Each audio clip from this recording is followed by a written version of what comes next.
सामान्य साथियों, आज की सत्संग की प्रभावजनक प्रेरक प्रसंगावली में हम चर्चा करेंगे एक ऐसे दादा की जिसने अपने पोते के रूप में क्यों लिया पुनर्जन्म। यह सत्य घटना गीता प्रेस गोरखपुर से प्रकाशित कल्याण की बहुप्रासादिक प्रशंसनीय अंक परलोक और पुनर्जन्म में प्रकाशित हुई। उसके आधार पर मैं आपके सामने व्याख्यापित करूंगा। इससे पूर्व मैं ये बताना चाहूँगा कि इस तरह के परिवार में उदाहरण मिलते हैं कि जब हम हमारे संकल्प अधूरे रह जाते हैं या कुछ काम जो हम मन में ठान लेते हैं पूरे नहीं होते तो पुनर्जन्म लेके पूर्ण करते हैं। इसी संदर्भ में हमारे परम सम्मानित युवा साथी देवेंद्र जोशी जी ने अभी लिखा है कि उनकी उम्र 20 साल की है और वो राजस्थान के नागौर जिले के गुड़ा भगवान दास गांव के निवासी हैं। उनका मानना है कि उनका भी पुनर्जन्म हुआ है। पहले दादा के रूप में थे और उनके सभी लक्षण उनको शरीर पर भी दिखाई देते हैं और उन्होंने भी कुछ अनुभूतियाँ बताई। मैंने उनसे अनुरोध किया है कि वो अपना पूर्ण विवरण भेज दें, तो किसी एपिसोड में उनकी पूर्ण जानकारी आपके साथ साझा करूँगा। अब मैं मूल प्रसंग की ओर लौट रहा हूँ। जैसा कि मैंने बताया था कि कल्याण के जो विशेषांक है परलोक और पुनर्जन्म उसमें प्रकाशित हुआ है। इस घटना का विवरण देते हुए गोलोकवासी परम संत जो हैं पिलखुआवासी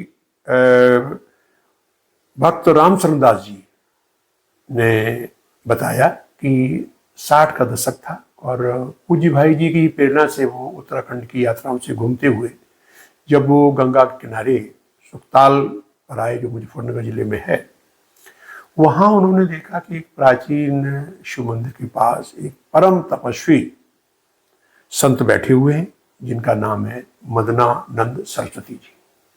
परिचय हुआ। जब इन्होंने अपना परिचय दिया तो वो मुस्कुरा के बोले कि भक्त रामचरण दास जी, आपको कौन नहीं जानता। आपने कल्याण में इतनी रोचक और हम कहें कि हमारी सनातनी संस्कृति को पुनरुद्धारित करते हुए जो आपने सत्य घटनाएं दी हैं वो अपने आप में आज स्मरणीय है, अनुकरणीय है, आचरणीय है। मुस्कुराते हुए उन्होंने कहा कि आपकी एक सत्य घटना का पात्र मैं भी हूँ। तो भक्त रामचरण दास जी ने कहा कि बताइए महाराज। उन्होंने कहा कि मेरा भी पुनर्जन्म हुआ है पोते के रूप में और मैं उत्तर प्रदेश के कानपुर के जो देरापुर है तहसील उसमें मेरा जन्म हुआ था। ये कालखंड था 1942 का।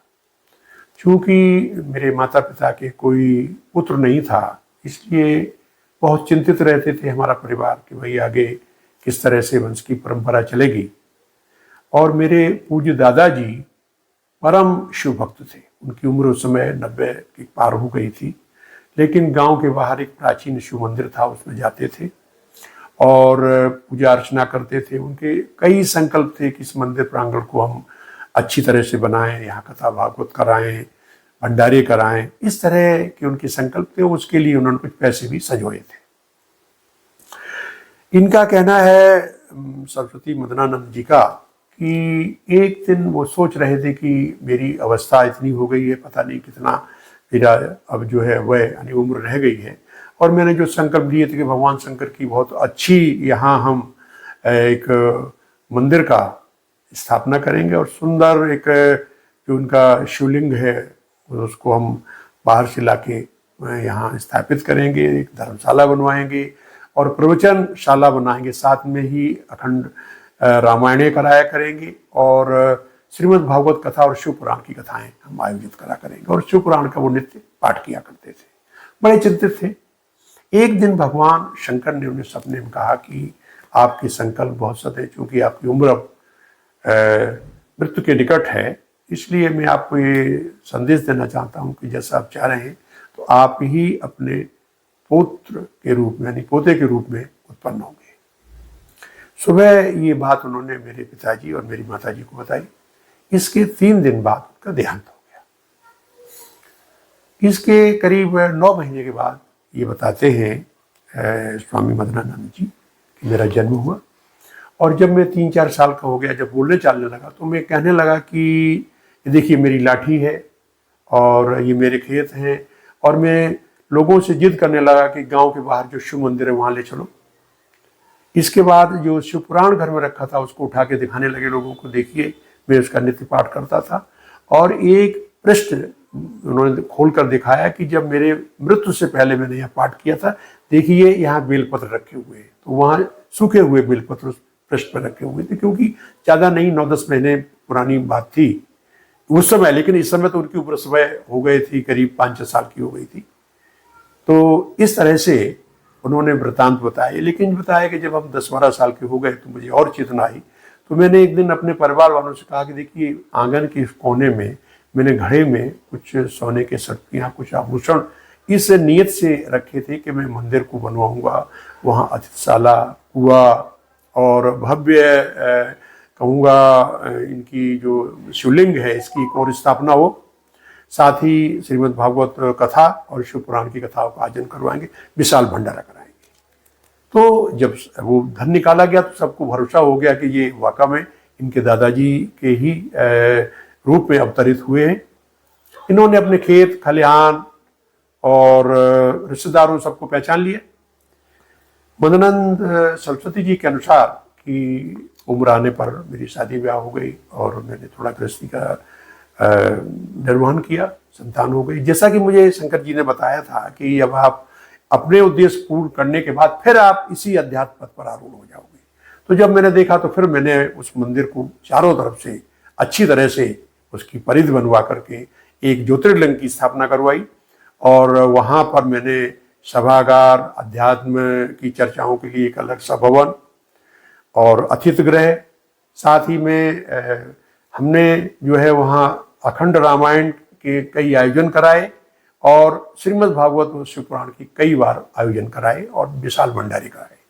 इसके बाद मैं विरक्त हो गया और फिर मैं भगवान शंकर की प्रिय नगरी काशी में बहुत दिनों रहा। उसके बाद में गंगा के किनारे उत्तराखंड में आकर के यहाँ तीर्थों के दर्शन किए और गंगा किनारे में विचरण करता रहता हूँ। तो ये उनका अपना जो अनुभव था उन्होंने भक्त रामचंद्र दास जी को बताया, उन्होंने कल्याण में दिया। इसके बाद सामान्य साथियों में ये बताना चाहूँगा कि यदि हमारे मन में कुछ इस तरह के सदसंकल्प हैं जो अधूरे रह जाते हैं, उनको पूर्ण करने के लिए मैं कहूँ परमात्मा भगवान शिव सदा ही परात्पर तत्पर रहते हैं। आपने सुना होगा भगवान शंकर का तो यह है कि शंकर जी तो अवरदानी है, जो इच्छा करो मनमाही प्रभु प्रताप दुर्लभ सोनाही। जो आदमी इच्छा करता है पूरी होती है। यहाँ तक भी आपने पार्वती सती जी के प्रकरण में देखा होगा, सती जी ने कहा था कि जन्म कोट तक रगर हमारी, बरौं शिव न तो रहूं कुंवारी। ये संकल्प किया था और बाद में भगवान शंकर ने उनको पूरा करके उनके साथ पार्वती के रूप में पाणी ग्रहण किया। तो इस तरह के भगवान शंकर की ये कृपाएं हैं, यदि हम जो सदसंकल्प करते हैं तो उनको पूर्ण करते हैं। इसके साथ ही हमारे कुछ ऐसे कर्तव्य रह जाते हैं जो हम नहीं कर पाए, उन्हें हम पूर्ण करते हैं। जैसा कि मैंने अभी आपके सामने बताया, देवेंद्र जोशी जी जो राजस्थान के नागौर के रहने वाले हैं, 20 वर्ष के, उनका भी पुनर्जन्म हुआ, क्योंकि उनके भी कुछ मैं कहूँ कि जो कर्म थे या दायित्व थे अधूरे रह गए होंगे। उनका जब पूरा विवरण मिलेगा आपके साथ साझा करूँगा।